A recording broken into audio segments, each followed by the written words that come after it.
Welcome to Freeform Radio on the Freeform Network. You can follow us on Twitter at FFR Podcast. And remember to send your questions and suggestions to ffnquestions@gmail.com. Hit us up there. We like them. It's been a while since some of you guys emailed us. We like to interact.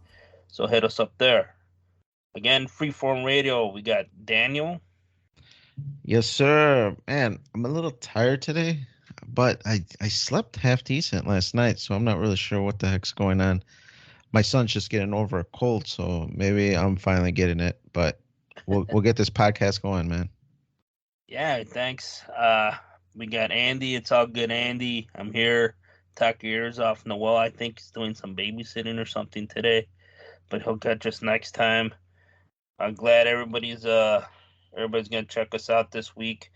We do have an interesting article, and we have Danny's. Let's see what's going on with Danny's life. I see he watched one of my favorite series that I try to watch when it comes out. The Dark Side of the Ring. What season did you just finish, and where you at, Dan? Let us know, because we love wrestling here.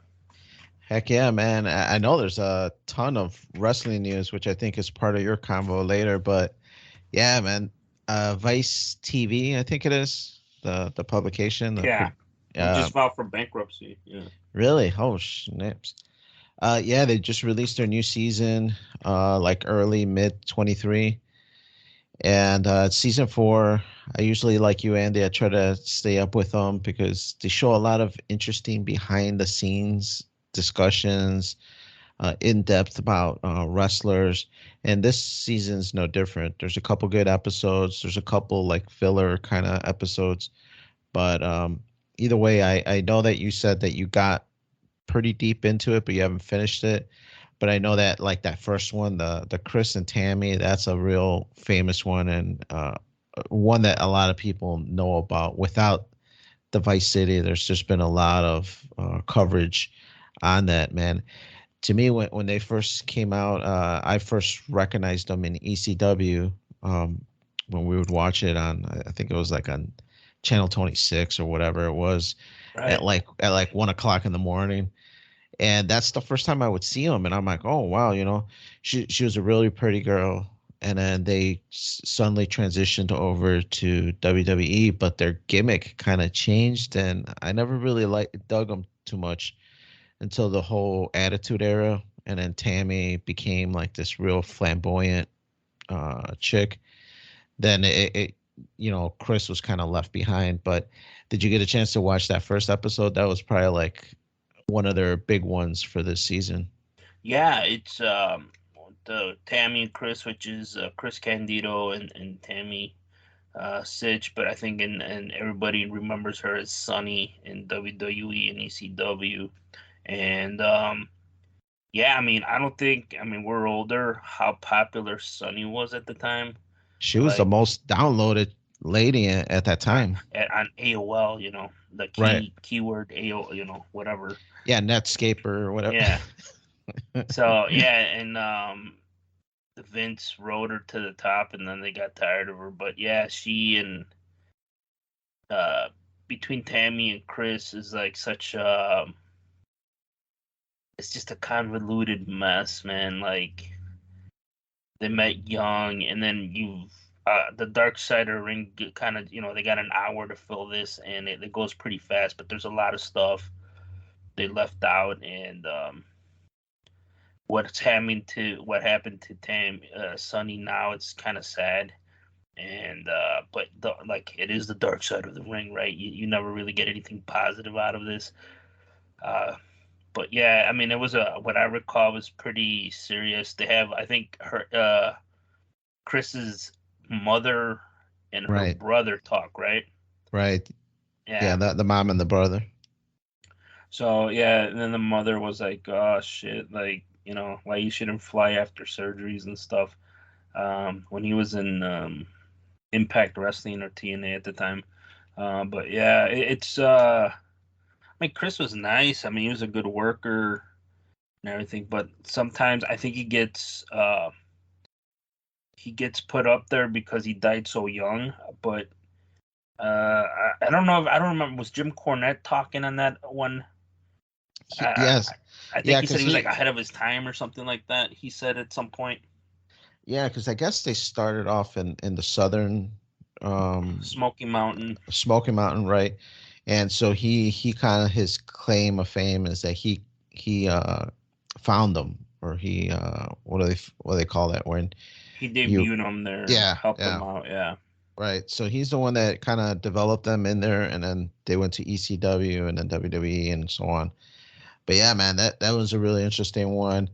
The second one, which I wasn't really a huge fan, but Magnum TA, were you a fan of his wrestling, or were you aware of him? I remember him because he was a Magnum PI look-alike with the mustache, but Right. that's another tragic one. Like I said, he was big in the NWA, Jim Crockett Promotions, and he was in UWF for a while. He had the look, the girls loved him, and he was like the opposite of Ric Flair. And yeah, man, he was in that car accident. He was unable to move his legs or whatever from the waist down or whatever his body, and Yeah, it I was a think real he tragic story for yeah, sure. I think they saw he had more potential. And I think I remember hearing Ric Flair saying there was talks that they wanted him to be the champion, and then Right, to like go next to next with yeah, Hulk Hogan, because Hulk Hogan was in WWE or WWF, yeah, and so this was going to be like their champion to kind of combat compete that. with that, yeah. Right, right. And then I think the next one was the Graham dynasty. I That knew a one was little, sad. yeah, I Yeah, knew a little of Eddie Graham, but I didn't know that his kid and his grandpa committed suicide and all that. Man, it was a really sad episode for like if sure. you know wrestling and if you watch wrestling in the '80s, you kind of heard about the Grahams because they were slowly like going away, and then but what I think a lot of people know about Eddie Graham now is when he was in the office at WCW, and he did some shoot interviews where he's just like shitting on everybody. He would say like Kevin Nash never drew a dime in this business.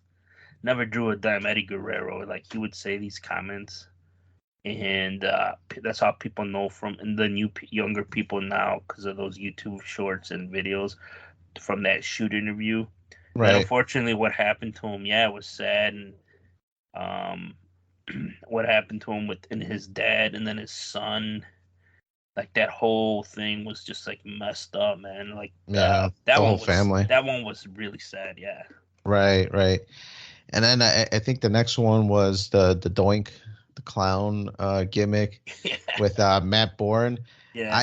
I always knew that they replaced him with another wrestler, Uh-huh. but it looks like there was like three or four Doink the Clowns. I didn't know that there was so many. I thought there was just two.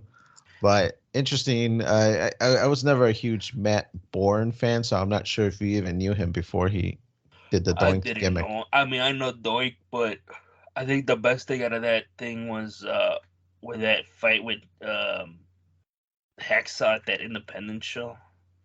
Oh yeah, Right? yeah. And then he's like, "Hey, let's do this and this, do that." Like, "Hey, brother, like, there's only like 50 people out there. Like, let's just Right. put on a good show and let's just get out of here." And I And I guess guess it got real. So it's just like, yeah, is this a work or is this a shoot? He's like, you yeah, want to shoot? We'll shoot. And so yeah. I the whole saw the thing went down. video.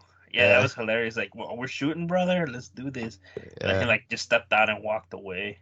right. And the only thing I think is like, man, did he get his like 50 or $100 before he walked out there? Everybody's like, he just left the building, you know? Right. The Junkyard Dog. That one was a good episode. I was new of the Junkyard, and especially with the cartoons, Junkyard was a big character in there. Uh, but yeah, sad. It's like you said, man. All of these are pretty sad. The Adrian Adonis, I knew of him, but I didn't really know of his wrestling, so that was a new one for me that I didn't really keep up with or know too much of it. Yeah, all I knew, the only thing with JYD was how much drugs he took. I was kind of shocked by that. And Right. then Adrian Adonis, I knew of him only in WWE when he was like that big dude when he gained all that weight.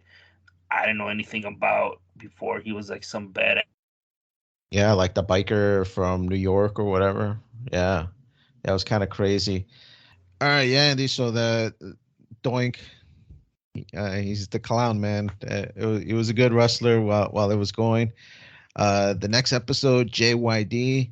Was a fan of JYD with the cartoons and everything, but didn't really know too much of his history. And also the Adrian Adonis, didn't really know much of his history. Kind of vaguely remember him, but not too much. Did you remember those two wrestlers? Yeah, I just the episode with JYD. I remember.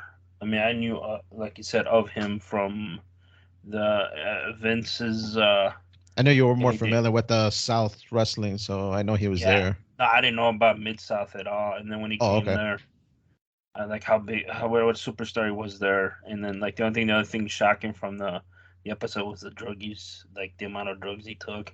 And then with Adrian Adonis, all I knew about him was like with Vince and WWE. I don't know anything about his AWA and how tough he was and all that. So Yeah, he had that whole New York persona thing. I didn't right, even know right. anything about that. Yeah. I felt like he was a tougher Brooklyn brawler. Yeah. And these next four episodes were pretty good too. The butcher, Abdullah the butcher. That guy, I the only reason I even knew him was because we used to go to like wrestling conventions, and we used to see like those tapes, those VHS tapes of like Japanese wrestling, Right. hardcore crocodile wrestling, and a bunch of weird stuff. And that's where I remember seeing him for the first time. Yeah, I mean, Abby, as they call him, everybody knew his stick and blood and all that, and like that whole thing. And the only thing from the episode is like, oh, I don't know how to read. Like, nah, dude, you know. But that's the only thing I didn't find believable. But yeah, that was pretty messed up. Yeah. And then the Bam Bam Bigelow, the Beast from the East. I kind of knew of him because I remember him coming in against Hogan and a few other big matches that he had in WWE. And then he had his little stint in ECW, a little stint in WCW. So he was definitely around.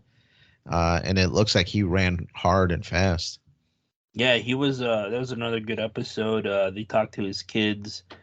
So yeah, the drug abuse, like I said, I was kind of shocked by that too. Like you think a person like that, with the career he had, was the amount of drugs he did was like per the episode was kind of crazy. Yeah, for sure. And then I'm not sure if you got to see the last two, Andy. Bash in the Beach 2000. This is the infamous, not the polka death, but the one where Jeff Jarrett lays down for Hogan. Right. And there's a whole backstory. Bischoff is on it, DDP's on it, and obviously Vince Russo's on it. So they're all giving their points of views. There's a couple audio clips from Hogan that were recorded that they play that on the episode, and it's really interesting to see the whole background dynamics and how this person claims the other person screwed them and this person claims the other person screwed them. So really interesting episode. Feel bad for Jeff Jarrett because he looks like the victim in the whole thing because he's like, hey man, I have some respect for what this For the business. for the business, right? And he kind of was put in this situation, so felt bad for him for sure. Do you remember the laydown? I do. I haven't seen this episode or the final two, but yeah, it was it was kind of surreal. I saw some clips on it. I wanted to see it. I don't know. Was Bischoff on the episode? Yeah. Bischoff and Vince Russo and the whole lot. So yeah, the only one that wasn't really on there was Hogan. So they just had some audio clips of him, like in because he On sued. Bubba or something, I bet, right? Yeah, because he Yeah. sued WCW. WCW, right? And he won, I think, too, right? Yeah, he won something out of, like it wasn't disclosed, but yeah, he won a big purse of money for, defamation of character or whatever it was. Oh, and as of today's recording, real He quick, just, Hogan got married. yeah, he got married last night. To his like To unteenth wife or whatever. Sky Daily, or what's her name? Yeah, I don't know, something like that. But the only thing I don't remember then if we watched Bash at the Beach at your house or not. I can't remember if we watched it together, I but I think we definitely did watched it. watch it. I know I we remember. watched a couple of those last WCW pay per views because I was like, "Yo, man, can I come over and watch it?" Because you had the cheater box. Right, right. Yeah, no, I definitely remember watching it live and just feeling confused, and they kind of portray that in the episode how it confused a lot of fans.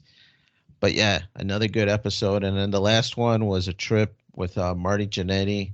Went through the whole history of him starting up, the whole breakup with him and Sean, and then his eventual downfall because he just got, went down a downward spiral with drugs, and it was just really crazy. It went into a lot of weird areas because I guess Marty is a habitual liar and he lies a lot. So That's the they didn't term. they didn't know what was the truth and what was fake. So a lot of things came up in that episode that are really interesting, and it was definitely another good watch. That's the one I really want to watch because, yeah, Marty, he's infamous. He's done a lot of shoot interviews, and I, he's kind of crazy, to be honest with you. And they did a couple GoFundMe's and stuff like that for him to help him out. But he's always seems to be like in some nonsense. And the thing is, he was huge in with WWE with the Rockers and Sean, and then Right. he did a WCW run and stuff like that. So yeah, that's the one I really want to see. I gotta check it out soon. Yeah, I know Vince McMahon helps a lot of these people that are addicted to drugs. I wonder how much or if any help went to him to try to get off of drugs. They kind of show a little bit in the episode about Sean being a reborn Christian and him trying to help Janetti kind of go towards God, and it shows that kind of aspect of it too. So really interesting episode. But yeah, this season was good, man. I liked season 4. A lot of good episodes. But yeah, at the top you mentioned that they filed for bankruptcy, so I'm not sure if we're gonna get any more of these. I see they got a couple different ones, like they got the dark side of football and the dark side of something else. Yeah, they Uh, got Dark Side of the '90s. I saw some of that. That one was good. The okay, football one kind of sucked, and I think they just did the Dark Side of the 2000s. Um, and I don't know how far they can take it. But they did like this was so popular they started doing that. The '90s one, I think it's on Hulu right now. It was I thought I watched like I mean we're kids we're kids from the '90s, so there's a lot of flashback stuff. I thought it was pretty good. The 2000s I haven't watched. The football one I did not like at all. It was kind of boring to be honest with you. But yeah, the Dark Side of the Ring never disappoints. I think they're gonna try to make another season. Um, and we'll see what happens. I got these on Blu-ray. I buy them. This guy sells them on a Facebook page, and they're pretty nice sets. So I got them on Blu-ray. oh cool.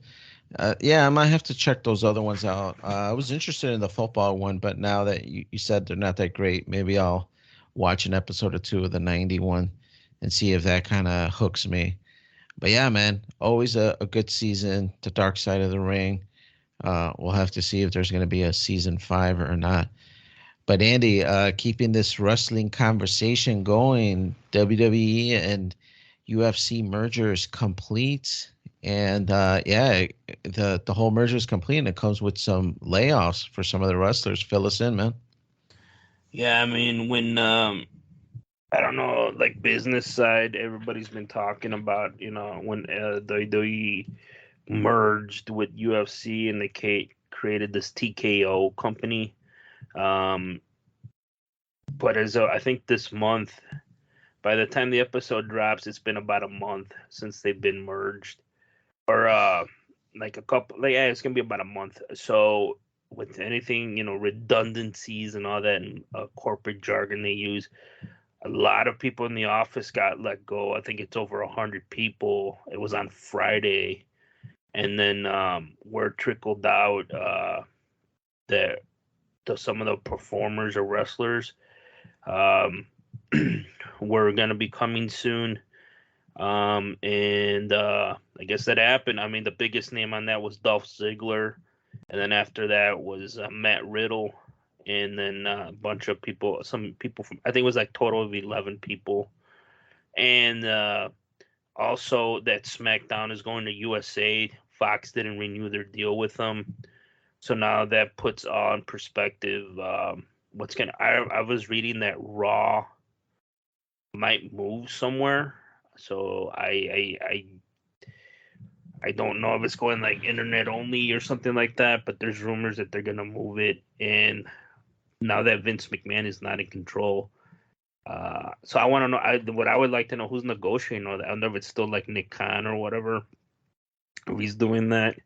But the stock did do pretty good. I was tempted to buy some stock, but I don't know because this is still a long way to go. Yeah, I'm curious how it's gonna all shake out. Dolph Ziggler, he was a career man there, so he had been there for a while, and that other barefoot guy, I Yeah, I I he had wasn't too from. controversy. Yeah, lately with like sexual assault or like Oh well, harassment and stuff. He kind of denied it, but he's been off of TV for a while. Elias, Walk With Me, they let him go, but after that whole song thing, it kind of died down. And then I think the other one was that Mustafa kid. He's here. I think he's from like Rockford or something. He's from Chicagoland. He had this thing during the pandemic, was pretty good, and then after that, they didn't know what to do with him, and the list just goes from there. And like always, WWE just lets a lot of people go, and like a mass layoffs. Um, and then the office people. So I'm just wondering, like I said, what they're gonna do. I think they're building an office, or they got a new office. What are they gonna do with the WWE Network? Are they gonna merge it with like UFC and put it on ESPN Plus? They're gonna go out streaming. There's rumors that Amazon wants the rights to Raw or something like that. So I don't know what they're gonna do. Um, so a lot. This is the beginning of post McMahon owned run WWE. So we'll see what happens.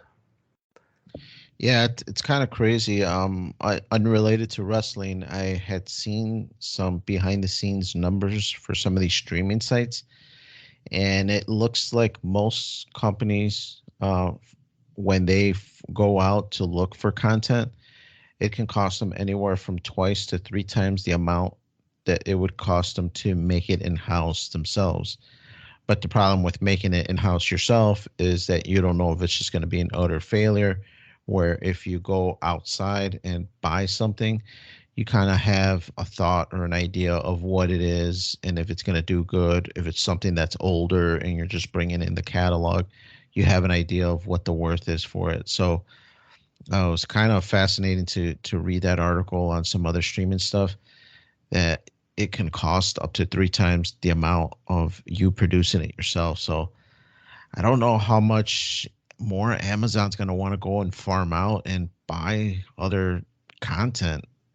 It's got to be really expensive, especially after this merger, to buy wrestling content and take it away from other streaming sites. That's got to be really expensive for Amazon. Well, that's why like post McMahon control, like Vince is still in somewhat control, but he has a boss now, right? He's on the board. Somebody could be like, "No, we're not gonna do that." And on top of it, he has amassed a huge library of wrestling from other territories, other companies, and he always thought like, "Oh, some McMahon's gonna control it." Someone who was in the business. Now it's I don't think he cares, but like, what are they gonna do with all that?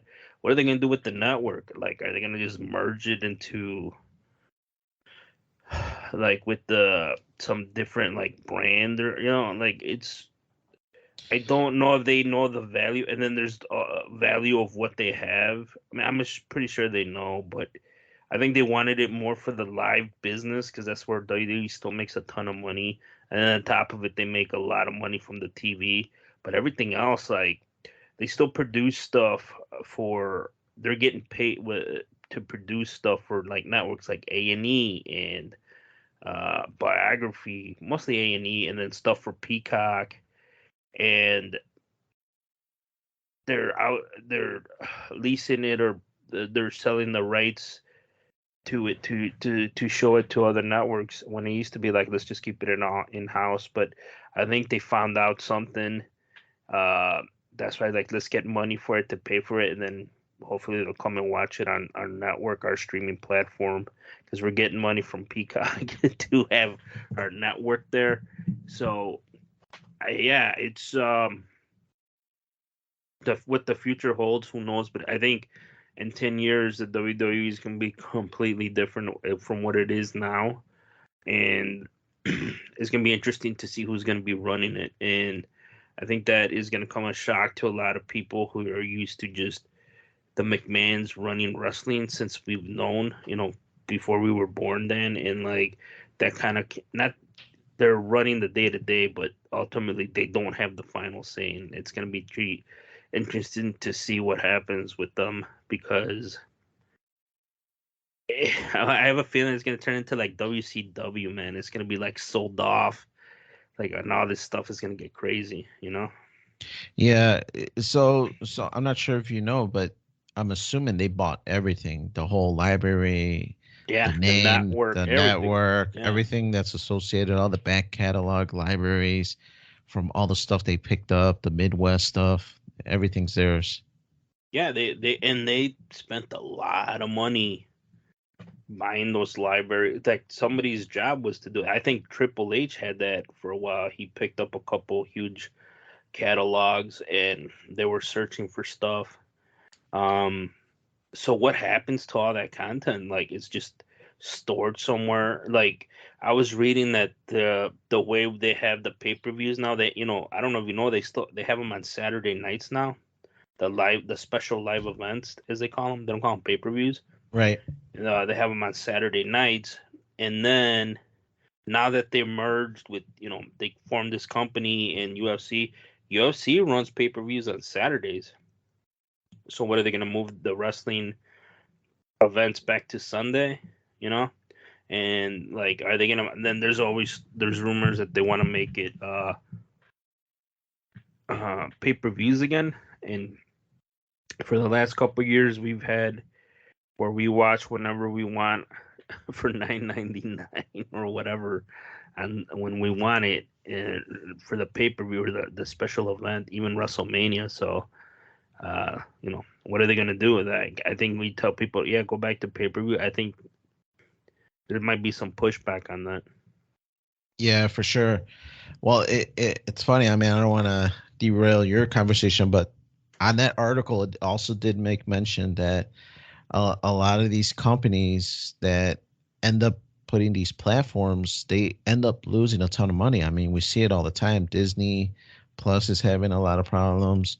A lot of the other networks are having these streaming sites are having issues because they're losing money up the ass because you're buying content to keep people, you're selling it at the cheap. So the new talks is with inflation and everything that a lot of these subscription services are going to double in price. And there's even talks about how they might start charging for certain premium movies, like stuff that just comes out of the theater. If you want to watch it right away, you're going to have to pay an extra amount versus, it just coming to your streaming site for free. So I feel like a lot of changes are coming, not only to WWE streaming, but also to streaming movies in general for other content.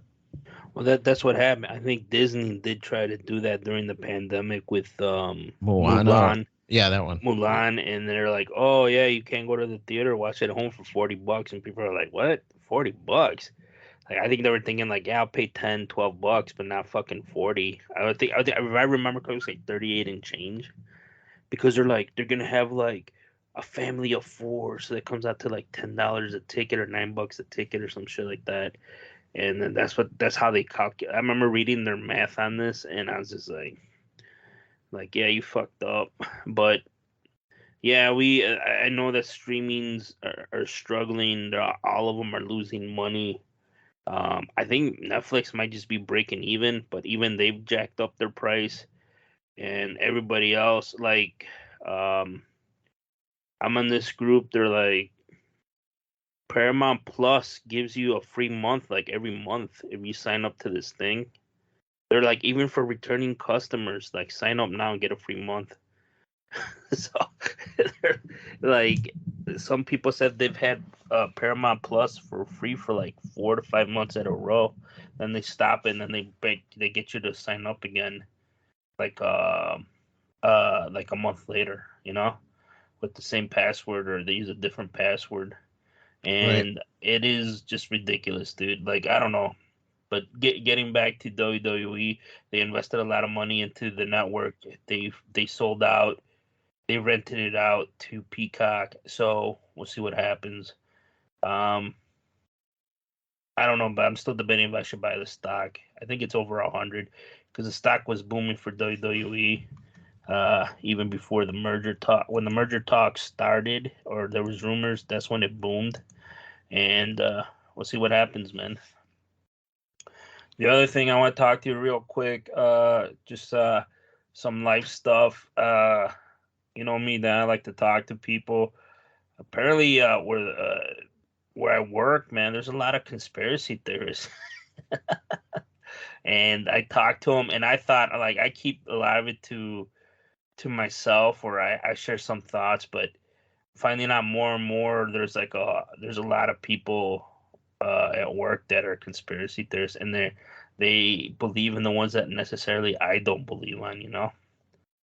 And I'm just thinking, like, man, am I messed up if I think they're weird, or like they believe this shit? Well, yeah, I know of like at least one guy that's kind of out there and has some different thoughts in general.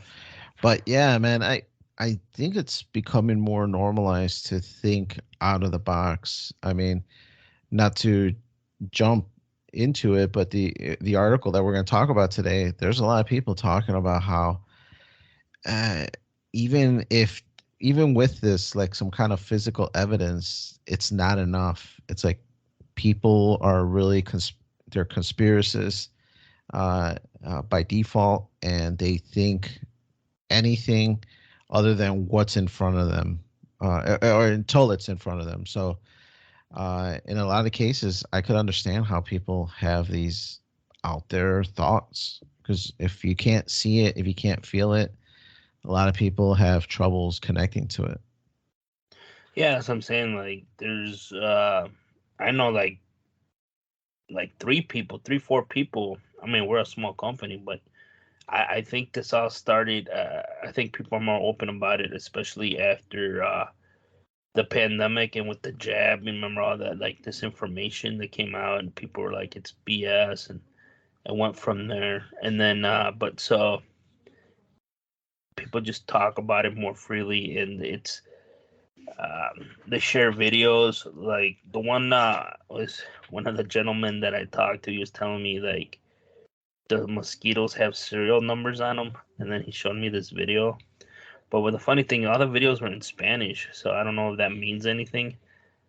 But it was hilarious. So I don't know. We'll see what happens. I feel like normally people in the past wouldn't have shared that. But the thing was, to me, the only thing red flag with me was like, these are all TikTok videos, man. Like, I don't like TikTok. Like, I like TikTok to laugh. Yeah, no, I don't have a TikTok, so I'm not sure. I'm not exposed to all these conspiracy theories, but that's a new one. Mosquitoes having serial numbers. I've never even heard. Like, what would the benefit of that even be? To get people sick or something like that, and then to monitor you or something. I don't know. That was a new one to me. Like I said, it was interesting. And then I was just like, gosh, shit, like this is like I was even kind of like, you believe this shit? And he goes, like, you believe it? He's like, yeah, yeah. And then he went on to um He was telling me how he saw a helicopter that didn't make noise by his house in Chicago, and like it was hovering over their garage or something like that. Really? Huh. Yeah, and I was like, "Were you drinking?" He goes, "Yeah," and I'm like, "Okay." And I was just like, he said it was early in the morning, like 3 or 4 o'clock in the morning. So I was just like, "Yeah, that happens." Like you see stuff when you're pretty shit faced, but I'm like, the funny thing is, he's not the first person to tell me that he's seen those helicopters that don't make no noise, you know. And I was just like, well, maybe he has something to it. I don't know. Right. I know Aaron Rodgers said that he saw something like that too. So maybe there's something to it, Andy. Maybe, man. That's what I'm saying. Like, and then he showed me some other stuff, and then I was just like, oh, man, like, is this what's going on now? Like, is this what's popping in the streets?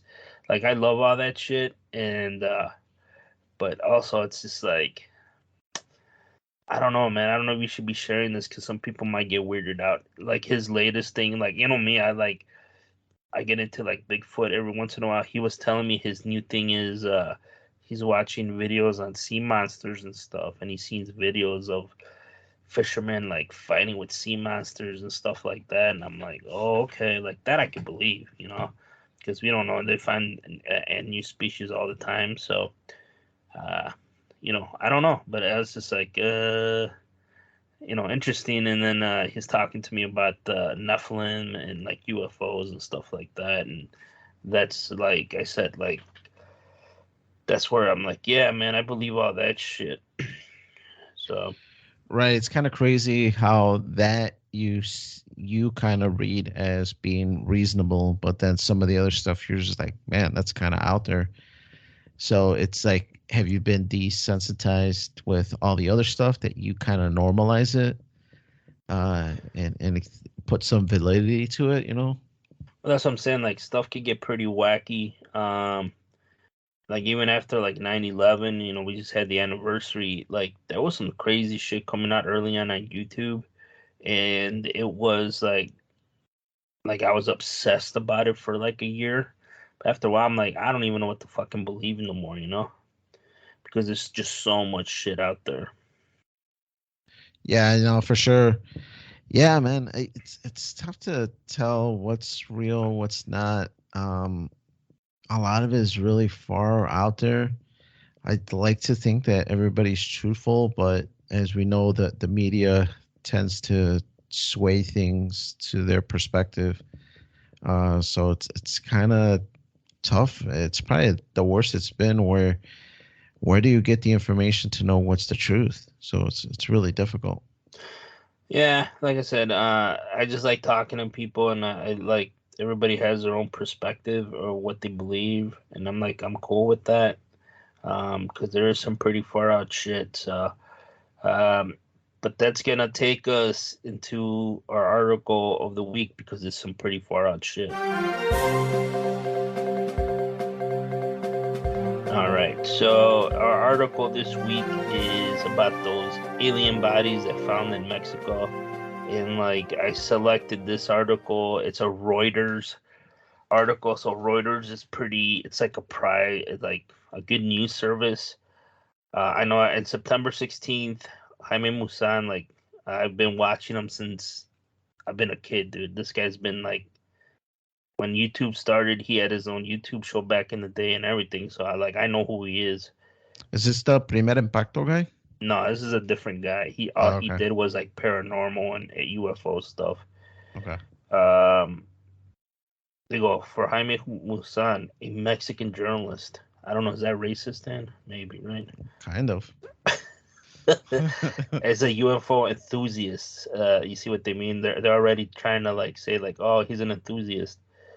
Uh, but for many scientists, these two tiny mummified bodies with elongated heads and three fingers on each hand, images that were beamed around the world this week. They were presented to Mexico's Congress, are already debunked. See, they're already saying like this is all bullshit. Everyone huddles around to get a better look. The bodies appear ancient, share characteristics with humans: 2 eyes, a mouth, 2 arms, and legs. Musan claims they were found around 2017 in Peru, around the Colombian Nazca lines. He says they can prove they are like anything known on Earth. On social media and hearing that shared scientific analysis with study results, he argues prove the bodies are at least 1,000 years old and not related to any known earthly species. And they said one of them is a female because they had eggs inside. He goes, "This is the most important thing to happen to humanity. I believe this phenomenon is the only one that gives us an opportunity to unite." Previous such finds have been dismissed by the scientific community as mutilated mummies of pre-Hispanic children, sometimes combined with bits of animal parts. David Spergel, head of Princeton University astrophysics, identified anomalous phenomena, said Thursday that such samples will need to be made available for testing for the world community. So you look at the pictures, it looks like a little like what you see on pop culture, a little like alien body. It's really small. It goes around with the narrative of from like the days of Roswell, these were tiny bodies and stuff like that. And people have come out shitting on it. They're saying it's it's scam and all this. I'm just going off of what the article says. I don't know, man. I look at them, and to me, they look like stone. And the article also mentions he doesn't want to damage the bodies any further for testing, but they did do some carbon dating on it. The article said that it's over 1,000 years old. I don't know. What do you think, Dan? You think this shit's real? It's bullshit. I mean, Jaime Musan, I feel like he can get ahead of himself. He has presented some awesome video footage in the past, but also he's presented some like shit like, come on, bro, like this is bullshit. Right. First, before we get into the article, man, I like this enthusiast thing because you do tout to be the self-proclaimed wrestling expert. I'm gonna start calling you the wrestling enthusiast, man. It's like you're there, like he's like before he got into the UFO thing, this guy was like on 60 Minutes. Yeah. In Mexico, like this guy had a career, and then he did this, and then to say enthusiast, like you're just like dismissing him. Yeah, I just saw a picture of him, and now I do recognize the face.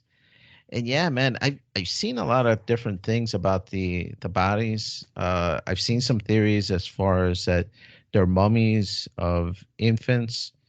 But then I've seen some stuff where there's been like X-rays or like CAT scans that kind of show a spinal cord that's all fused into one. So there's a lot of different information out there.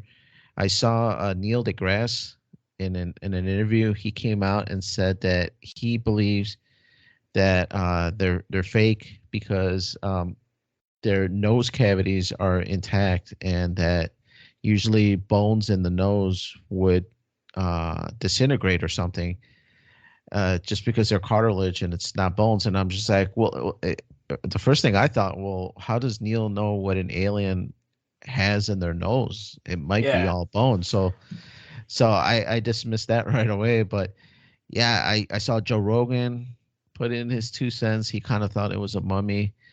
He said that it looks like it's been mummified, and that's why it's got like that, brittle stone look to it. Like it looks like it's turning into dust. Like even in the boxes they brought out, it's like it's dusty. And like, are they just like falling apart, or like what's going on? Right. And I am a mummy enthusiast because I just watched The Mummy for the first time last night, the movie. And it looks just like that, man. It looks like that brittle, like stonish kind of look to it. But in seriousness, it does look more to me like that than I would think an alien would look like. So that's what I'm saying. Like, part of me, I think people dismiss it. People are going to take this the wrong way, where the news is being presented. A lot of this stuff, when it comes to the aliens, is presented south of the border. And what do I mean by that? It's always in Mexico. It's always like in Central America or South America. It's like a hotbed, dude. There's always stuff being recorded. There's always stuff uh being like stuff happens there, and like the rest of the world, Europe, the United States, always dismiss it. People say it's bullshit, and yet they're always breaking stuff like this. There was one where that alien landed somewhere in South America. Some girl saw him. One of the cops touched him. He got sick and he died. And there was like a whole documentary about it, but no one else talks about it. And so it was somewhere in South America. There was in Mexico, in DF, the Mexico City, when they had a UFO. It was just like a wave of UFOs, and people were recording them every day. Here in the United States, no one really talked about it. The only people that talked about it was sightings. That it was a show Sightings. Like they did this special report on it, but nobody else in the news, reputable national media talked about it, and that's the problem. Like, so people, I think, because it's in Mexico, and then they're saying that, so instantly, like, the stuff gets dismissed. Like, they don't want to hear about it, and I don't know what that's about, unless it's like the United States or Europe saying like, we got this shit. I think people won't take it seriously. No, I think that does have a little bit to do with it. I think for any kind of country to come out and with something so huge like this, you would almost have to invite the world to come and do tests and check it out and come up with their own thoughts. After you did your studies or whatever, for sure. But yeah, I think you have to invite the whole scientific community to kind of validate what you're putting out there, or maybe to come up with another thesis of what they think the bodies are. But yeah, again, I if I had to take a guess, say, look, it's either fake or they're mummies of infants or something along them lines, infants with some kind of deformity, and it's a brother or sister or something like that. That's the thing. Is there a record of other cultures, I guess, where they would mummify kids or babies? Did the Egyptians do this or anything? That's what I'm saying. I don't know. I'm not saying they didn't, but I'm not aware of that, Right. I guess I would have to presume that they did. And I know that these are in Mexico and not in Egypt, but there is a lot of similarities with the Mayan pyramids as well as the Egyptian pyramids out there. And I've seen some conspiracy theories about how they're all connected somehow, even though they're in different continents. So could it be that they were mummifying stuff over here in the Mayans or the Aztecs pyramids and whatnot, and that's where this body came from? I'm not sure. Well, that's why the body came from. The article states that it came from Peru, and in the article later it goes into the Peruvian government. I think they released a statement like, "Man, this shit was stolen from us. Like, this is all bullshit." And then Jaime Musan was like, "Look, man, I got this all nice and legal. Like, I got paperwork and documents if anybody wants to see them. Like, nothing was taken without consent. Like, everybody, like, I obtained this legally. So they're already setting it up for like some type of legal stuff. But again, it just goes to show you people are ready to dismiss it, and like, you don't know, and like all you can see is what they show you, and people's instinct is always when it comes to this shit, especially in America, I feel like it's just to shit on it and dismiss it. Same thing like the alien autopsy and all that shit, and like obviously did come out to be that the creators admitted that they faked it, but the original film got damaged, and that's they recreated what they saw. I mean, there's a whole movie on that now. But again, the thing is always to shit on it and dismiss it, because I feel like the government or the deep state has a narrative where they're trying to hide something to prevent to know what the truth is. Like I said, I don't know. To me, if it's that old, there's still stuff down in South America they can't explain, like the temples and all that, the pyramids that they're on this side of the continent, and that hasn't really never been explained. And then you got whole civilizations just gone in South America and Central America and even in Mexico that they don't know what happened to them. They just left, like they don't know where they went. So, and then you got those big statues with those big heads in South America, Easter Island or whatever. They don't know how those things got there. They're like massive. They don't know how those ended up there too. So people think if you dig down, that's like a body or something underneath there, not just heads. Right, right. Yeah, it's kind of crazy. It's like, let me ask you this, man. You think if the U.S. were to submit this, like if they came out and they're like, yeah, here are the first bodies of aliens that we have for the world to show to the world, would it be more believable than it was No, Mexicans and Latinos? no, I'll tell you why. Because there's already there's a whole thing like growing up. There's like the government needs to say this and that, and then it morphed into that like around YouTube when YouTube started with the whole I mean, we're Christian. You're Christian. I'm Catholic. But there was like this Christian movement where there was at a time where they were saying like aliens was devils and demons, and they were saying that when you have the rapture, that they're gonna say that aliens are the ones that are responsible for this to try to trick people. So there's already this whole movement of don't believe them, it's all bullshit. And it might be aliens, I don't know, but like there's already this whole group like where they're taught to say when this comes out, it's not aliens, it's gonna be God or something like that. So no matter what they say, nobody's gonna believe it unless like the President Biden walks out and he got an alien next to him. I have a feeling if that even happens, they're gonna say, "Oh man, that's like a hologram and shit." You remember what they did with Michael Jackson and Tupac? That's what that shit is. There's always gonna be some people who don't believe what they say, and sometimes it's kind of because we've been lied to so much by the government. That's why we have all this craziness. For sure, for sure. Something to know. We'll never lie to you here at Freeform Network. So we'd like to thank you all for listening. Remember to follow Freeform Network on Twitter at Freeform Network. Send in those questions, ffnquestions@gmail.com. Visit that webpage, freeformnetwork.podbean.com. There you're going to see our YouTube, Stitcher, iTunes, Podbean, all the other platforms to see our episodes. Hit that like and subscribe button in whichever platform that you're using. But for Freeform Radio, we got Andy. It's all good, Andy. Thank you for listening. We'll check you out next time. Yes, sir. And this is Daniel. We'd like to thank you, man. Hope you had a good listen here, and we will check you out on the next one.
That was cool, Dad.